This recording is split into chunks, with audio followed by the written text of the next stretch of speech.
psych ass bitches. Batman 503 and I'm out. Take it away, Soph. Hey guys, it is the Sophuckit Podcast again. What is up, beautiful, messy humans? Welcome back to the Sophuckit Podcast. This episode is not safe for your ego. We're talking about raw sexual attraction. You know, the kind you feel in your body before your brain catches up. We have Godfather with us. Hey, Godfather. Hello. The attraction that makes you make decisions you swore you wouldn't make again. If this episode makes you uncomfortable, congratulations. It's working. Well, we're not talking about love. We're talking about lust, chemistry, power dynamics, fantasy, and why some people just, hit your nervous system differently. So raw attraction isn't romantic. It's primal. It's your body's way of recognizing something before you can label it, Yeah. That's why you can feel it with someone who's completely wrong for you. Psychologically, attraction lives in the limbic system, not logic, not morals. It's tied to your memories, safety, danger, novelty, and arousal, honestly. Which means attraction can come from familiar trauma. Can you believe that? Familiar trauma. Oh, yeah. Oh Yeah. my gosh. Also, power imbalance. And get this, emotional distance. And I can relate to pretty much all of those. And there's another one, confidence. It relates to confidence. It also relates to unpredictability. And sometimes it relates to all of those all at once. Here's the part people hate admitting. The people who make you feel safest aren't always the ones who turn you on the most. Like, you can't always rely on safe. Well, that's because safety doesn't spike adrenaline. Things that spike adrenaline are going to be things that excite you. That's what's going to drive arousal. Exactly. Sexual arousal thrives on tension, mystery, risk, being, afraid, being seen but fully, not fully known. And that explains why, emotionally unavailable people often feel so much better, so much hotter to you. Like, your brain is just chasing that resolution. You're not horny for them. You're addicted to the chase. So, I'm attracted to presence. I'm attracted to knife play. Someone who can sit in silence without Whoa. reaching control. Yeah, I like That's rare. bondage, That's too. rare. Okay. Do you now? It is. Let's do an episode about that. Yeah. And sexually, I'm attracted to intentional dominance. Not loud people or not aggressive, but calm, grounded. They know what they want. They're a man. They can do it. They got it under control. Girl, I get it. It's a nervous system thing. I'm too, I like a stoic guy who's very much in control. Yeah. If someone's frantic or insecure or performative, my body just shuts down. I don't find it attractive, but if someone's steady, oh God, I just melt into them, literally. I think you use the word stoic. Confidence is foreplay, basically. Always Okay. has been. Yeah, so. What about you, Godfather? What do I find attractive? What do Three you sexual attractions about polarity, masculine, feminine energy, push and pull. I like a girl I'm a gentleman. I conduct myself as a gentleman, so I like a girl who acts like a lady, somebody who's soft and feminine and very much bestows upon her the role of being the little lady of the house. A princess, that sort of So thing. not Very much like a Betty Draper, but still pushes the vacuum around. so not equality, but polarity? Yeah, because I don't think that people are necessarily great when they're the exact same. I think two partners should be reciprocal of one another. So things that I'm good at, she's maybe not so good at. Things that she's really good at, maybe I'm weak at. That's why we complement each other. So that's what I like. So I'm attracted to women who are strong but don't compete with me, who can surrender without losing themselves. Like the man Yeah, of the house, she's the lady of the house, that sort of thing. of course. That is an important distinction. surrendering isn't inherently a weakness. And sexually, eye contact, tone, the way someone listens. I want a girl who's kind. To me, a girl with a bigger heart is more important than a girl with bigger tits or a bigger ass. Uh, that's hotter than body type. Like whatever. A girl's got a big heart. Then after that, a girl with a big brain, because if we're not connecting on that like cerebral level, it'll get boring. And you go looking for something else. Let's say it plainly. Some people turn you on because they're, let's face it, emotionally dangerous. I mean, that's what turns me on. Sometimes chaos feels like passion when you're used to instability. Yep. And if love was inconsistent growing up, your body you would like just be unpredicted with desire. And like when it comes down to it, like, it's your brain just chasing what's familiar to it, not necessarily like what's actually healthy for you. And that's boring. Like feeling safe can feel so boring. And I think that's what's very important with like, like what do they call it? Like I forgot the word. But anyway, sexual things that normal people don't consider sexual things. Does that make sense? Like Kind of like kinks and fantasies, fetishes. fetishes. Right, exactly. Fetishes. That was the word I was looking for. I don't know. My brain just kind of farted right there. Do you know what the difference is between a kink and a fetish? Actually, no. So a kink is something that people use to like enhance the sexual activity or bring up a higher level of arousal. But a fetish is something that requires that somebody requires for them to achieve climax. So like a kink is something you have for a little bit of fun, but once the kink has gone too far and they require that kink, then it becomes fetish. That's good to know. That's the difference. Yeah. Wow, good to know. So Yeah. Well, you can be attracted to different people for different reasons, though. true. One person scratches a sexual itch, another person feels like home. Like you have that pretty wife at home who's like the perfect woman in every single way. She's the mother of your kids, but for some reason that guy's still at the office banging the secretary. Mhm. But the Yeah. problem is expecting, one person to fulfill all of the versions of you. It can't be done. That in that case would be perfection. Nobody's perfect. So Oh you've yeah. you've got to kind of settle for the bad as well. However, if the bad overdoes the good, I would say that's a no-go. And like because of what you're settling, that's where resentment and cheating, like that whole narrative starts around that. Yeah, and no one wants to admit that desire isn't democratic. It doesn't care about fairness. No, it doesn't.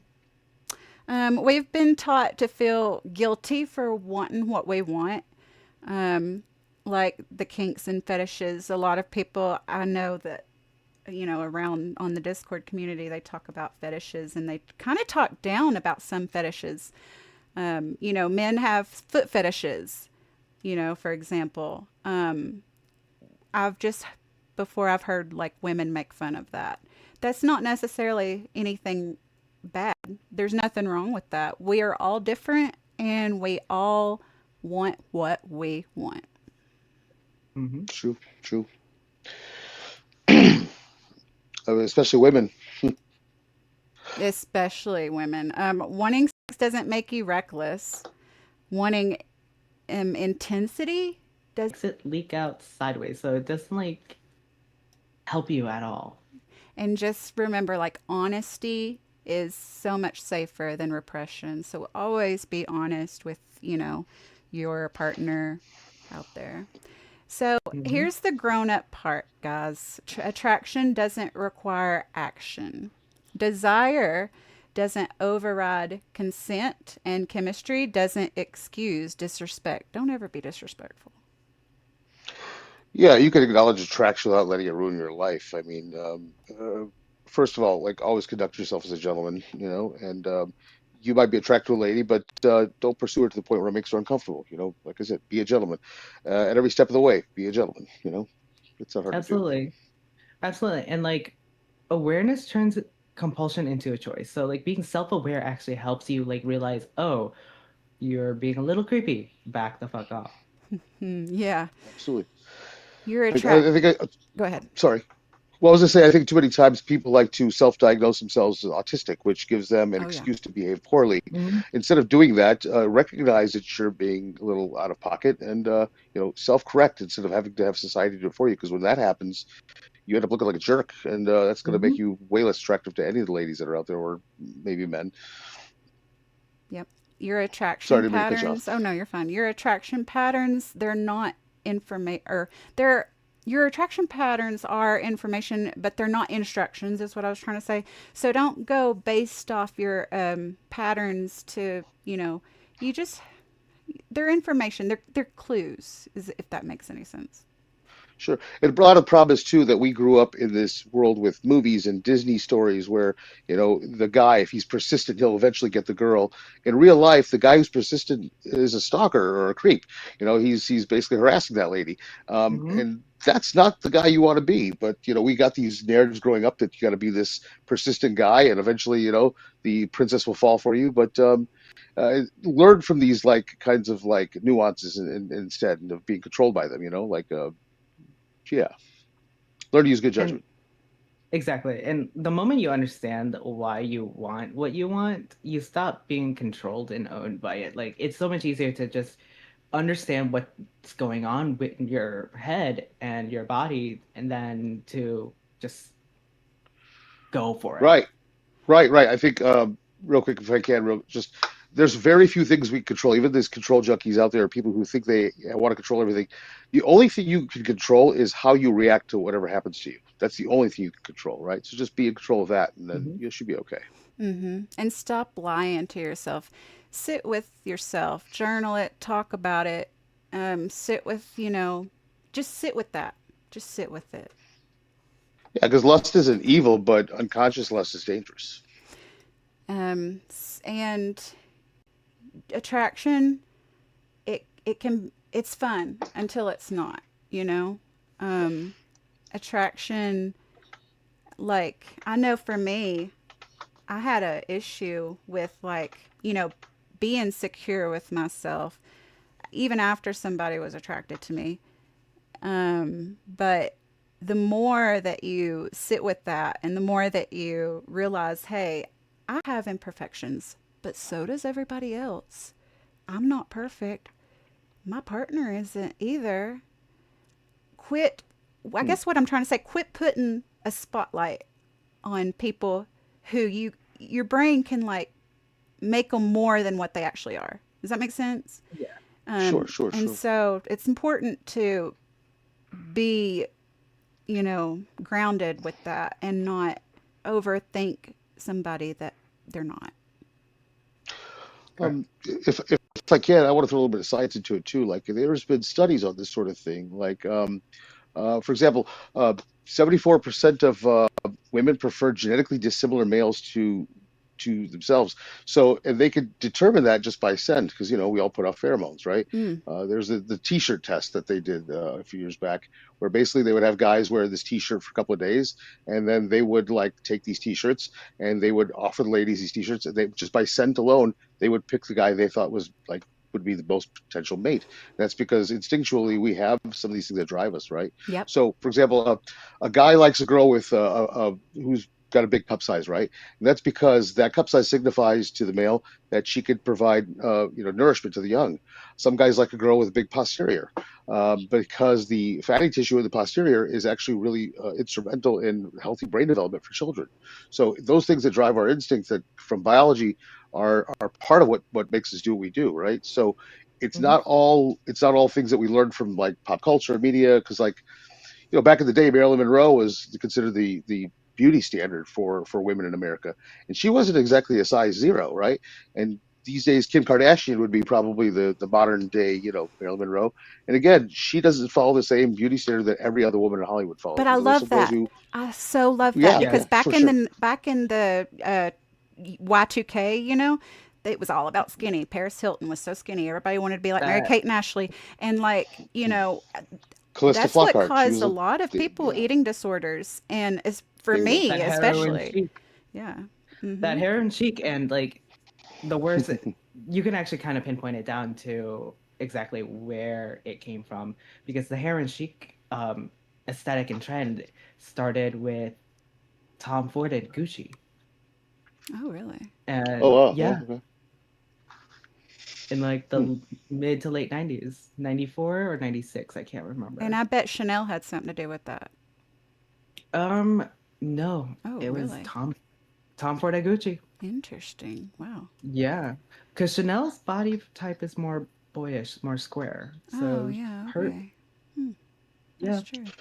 And then, like this day and age, I love that they are finally accepting that be who you are, you know?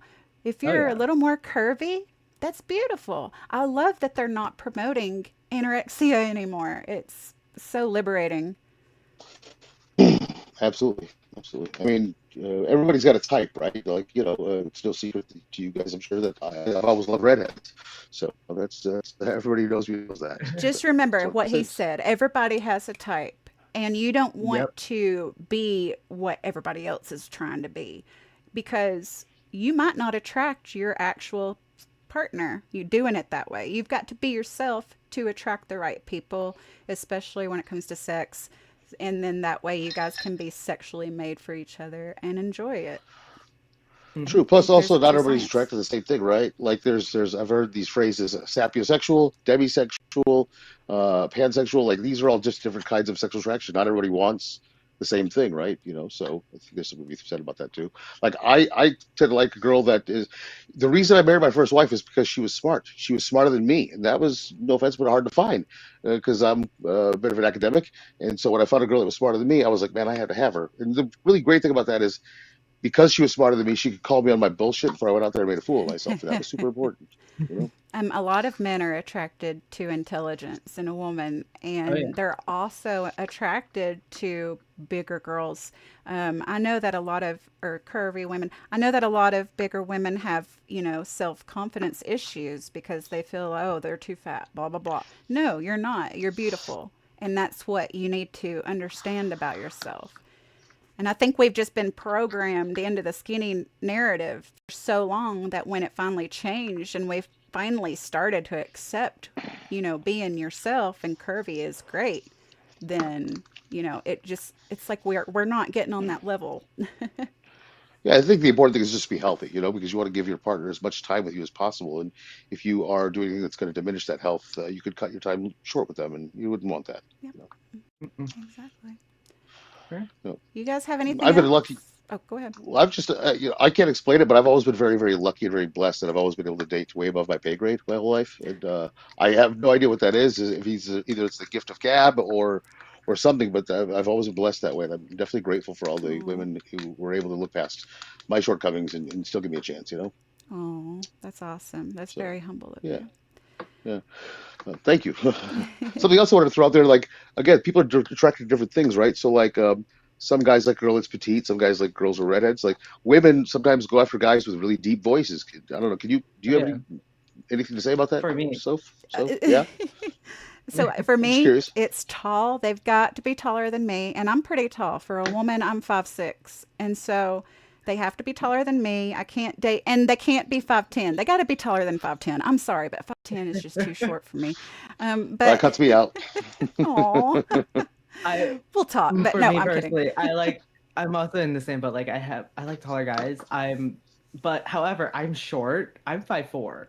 So it's not hard to be taller than me. Oh my gosh, lucky you can wear heels and get away with it. I wear heels. I look I like an do. Amazon walking around. But Oh, I don't think it's that bad, I'm sure. but I also like them to be, for some reason, dark-headed attracts me. I don't like blonde-headed. I don't think Um, I've ever dated a blonde-headed male in my life. I love I Hmm. love blondes and gingers, like blondes and redheads. Like, yeah, You two that's and redheads, I don't get it. Like, I have a little bit of ginger in me. I hate it. Like, I feel, oh, I don't like that. I'm sorry. Gingers out there, I'm sorry, but I don't like being a She little said you're a little ginger in you, huh? Well, ginger. let me know when you want a little Pakistani in you. I got you. So, sorry. I knew you would say something like Of course I would. that. Of course I would. we I'm saw a it creep. What coming. can I say? I'm a creep. So it is what it is. The important thing is just be yourself. Be yourself Yeah. and be attracted to what you're attracted to. Don't try to make a story out of your life. You know what I'm saying? Anyway, Sure. this is What? Can I do one last Yes, thing? So like a absolutely. lot of guys out there I notice will have their unrealistic expectations, especially like when you go to places like Discord or the online space, Facebook, whatnot. The thing is, if you think you want to get yourself a perfect 10 woman, you got to be a perfect 10 guy. So put out what you're trying to get back from the world. Like Exactly. if you think that living in your mom's basement and you are grossly overweight, you Not don't dress having a very well, job. right? If you think all those Right. things are going to get you like some sort of supermodel, you really you gotta get sexual expectations a You lot need to more hit realistically. Like, reality. You're not there. yeah. Yeah. So if you want to get Dress that perfect 10 better. girl, Dress you got to better. work hard to be that perfect 10 guy. So work hard at being the best version of yourself. So that way you are exactly what that person deserves when you find her. You know, that's the thing. Exactly. And dressing well is another thing. Like your clothes do matter, even if they don't. They do matter. Like clean clothes are always nice to have. And you don't want Sure. to smell. Presentation. Yeah. Yeah, Yeah. presentation's important, right? Hmm. Hmm. So be an upgraded version of yourself, I guess, is what we're trying to Exactly. say. Do you guys have any? Constant, never-ending improvement. Yep. Sorry, go ahead. Hipster. Hipster? Anything?